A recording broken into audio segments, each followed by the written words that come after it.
এজন ব্যক্তিৰ নাম অজয় ফুকন। জুবিন গাৰ্গে নিজে এই ব্যক্তিজনৰ বিষয়ে কৈ যোৱা কথাকেইটা আপোনালোকে শুনিব।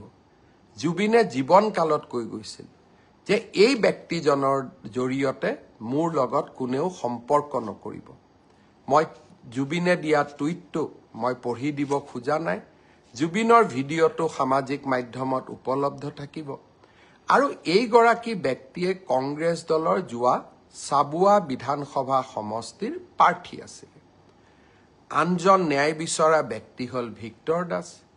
এগৰাকী সহজ সৰল ছোৱালীক কেনেকৈ গুৰুল কৰি এই ব্যক্তিজনে পিটিছিলে তাৰ প্ৰতিচ্ছবি এতিয়াও আমাৰ সন্মুখত পৰা আঁতৰি যোৱা নাই। যিদিনাখন এই ব্যক্তিজনে ছোৱালীজনীক গুৰুল কৰি মাৰিছিলে, মই ভাবোঁ সিদিনাখন জুবিনেও কান্দিছিলে আৰু জুবিনেও এই ব্যক্তিজনৰ বিৰুদ্ধে ন্যায় বিচাৰিছিলে। অসমবাসী ৰাইজক মই বিনম্ৰতাৰে সৈতে ক'ব খোজোঁ, জুবিনৰ নামত চৰকাৰ বিৰোধী ৰাজনীতি হ'ব নোৱাৰে।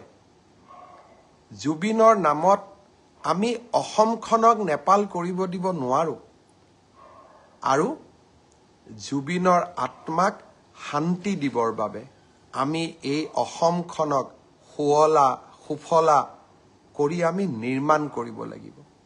এইখন অসমক আমি ভাৰতৰ শ্ৰেষ্ঠতম ৰাজ্য কৰিব লাগিব। সেইবাবে মই সকলোকে কৰজোৰে অনুৰোধ কৰোঁ, নেপাল কৰাৰ প্ৰচেষ্টা নকৰিব। এইখন জুবিনৰ অসম, এইখন আমাৰ জননী আৰু জন্মভূমি। এইখন অসমত আমি যিকোনো কাৰণতে এইখন অসমক আমি নেপাল কৰিব নোৱাৰোঁ। কেইটামান দিনৰ পৰা সামাজিক মাধ্যমত নেপালৰ উদাহৰণ দিয়া হৈছে। আমি অসমত লাচিতৰ উদাহৰণ দিম। আমি অসমত আমি মহাৰাজ পিথুৰ উদাহৰণ দিম। আমি ভগদত্তৰ উদাহৰণ দিম। আমি ভূপেন হাজৰিকাৰ উদাহৰণ দিম। আমি জুবিন গাৰ্গৰ উদাহৰণ দিম। আমি নেপালৰ উদাহৰণে অসম নচলাম।